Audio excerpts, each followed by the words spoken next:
Okay, Mr. Charles, I will try to solve it.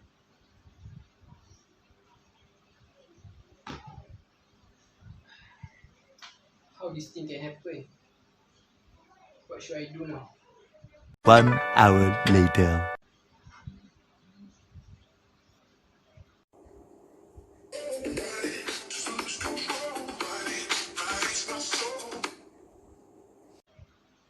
Assalamualaikum, Aida.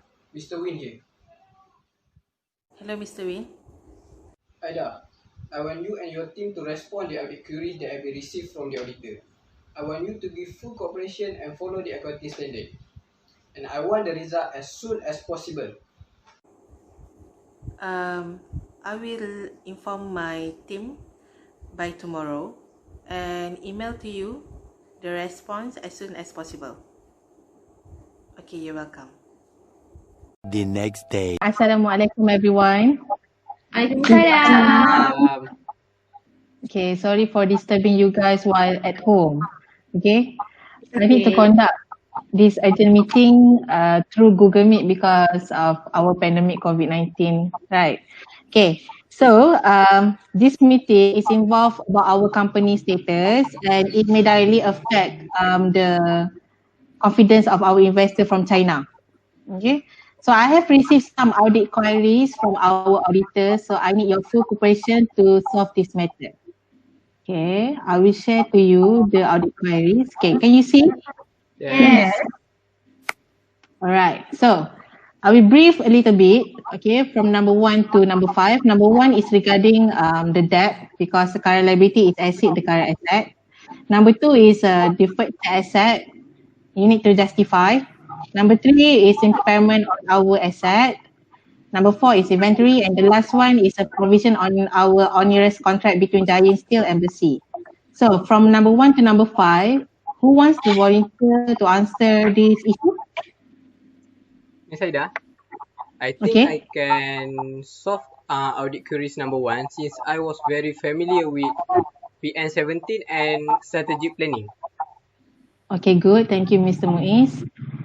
Anyone else? Since it relates to MFRS 116 and 176, so I think I should be doing the queries number 3. Okay, Miss AINA HISHAM, thank you. Anyone else? Can you assign to me? Alright. For you, Miss AINA NURKHAKIDA, I will pass to you about inventory number 4. Okay.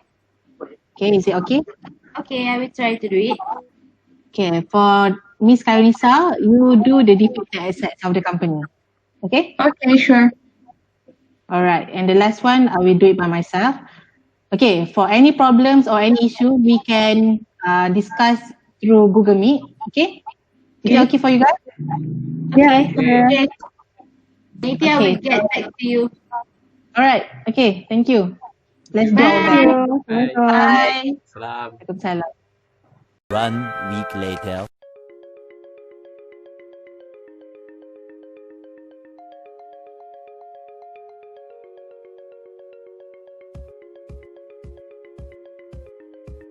To solve the PN17 status, BesiCo is currently preparing a debt restructuring scheme intending to reach an agreement with its lender to restructure the default debt of the group.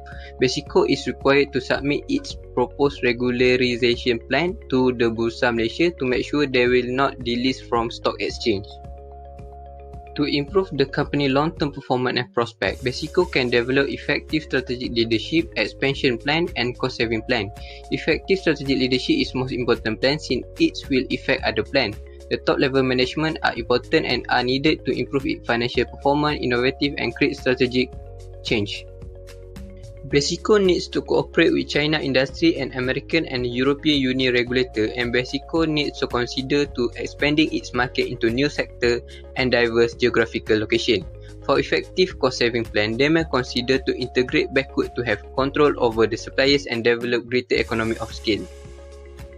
Next, we will move on with the second queries whereby the group has recorded deferred tax amounted to RM378 million, despite the company having losses in the recent years.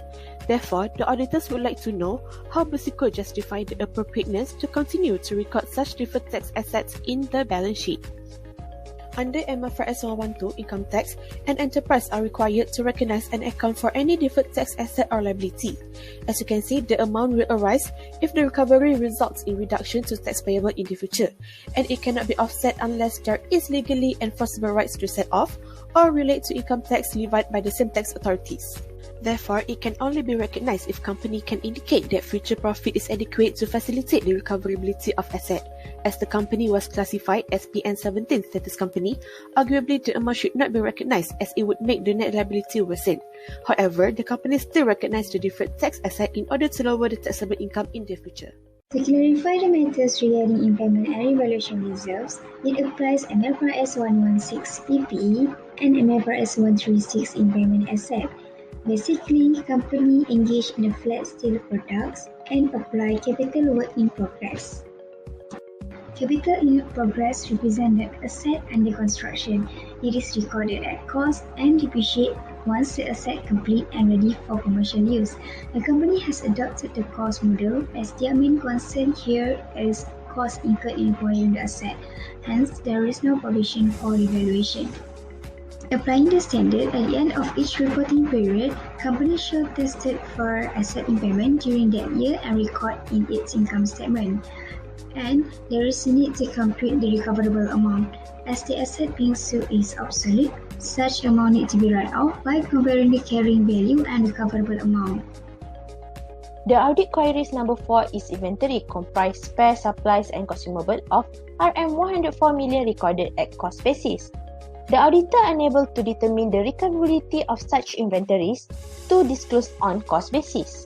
MFRS 102 inventories require item measured at lower cost and net realizable value, the cost determined on the weighted average basis, and NRV represent the estimated selling price less the estimated completion cost and estimated cost necessary to make the sale. Therefore, the group has recorded this inventory on cost basis. BesiCo adopt strategy to increase productivity and decrease wastage. Only receipt product will require in inventory of JIT production process. It gives smoother output flow and produce long-term benefit for company. Recoverability of inventories. Steel or metal is unlike food. This good will not spoil. So, BesiCo can stockpile the inventories at any phase in production process without unwanted consequences. The last part is there is an offtake agreement between Giant Steel and BesiDRI. BesiDRI supplies steel product to Giant Steel, but both companies had shut down their operation. According to the auditor, is there any provision to be made for onerous contract in relation to offtake the agreement? According to MFRS 137, define the onerous contract is a contract that will cost a company more to fulfill than what the company will receive in return. For example, an agreement to rent a property that is no longer needed or that can no longer be made use of profitably. So, this is our response. From this issue, both parties had shut down their operation which led to a termination of the contract. Therefore, there is no provision needed for the onerous contract between them because MFRS 137 requires that a provision be recognized for any present obligation under this contract.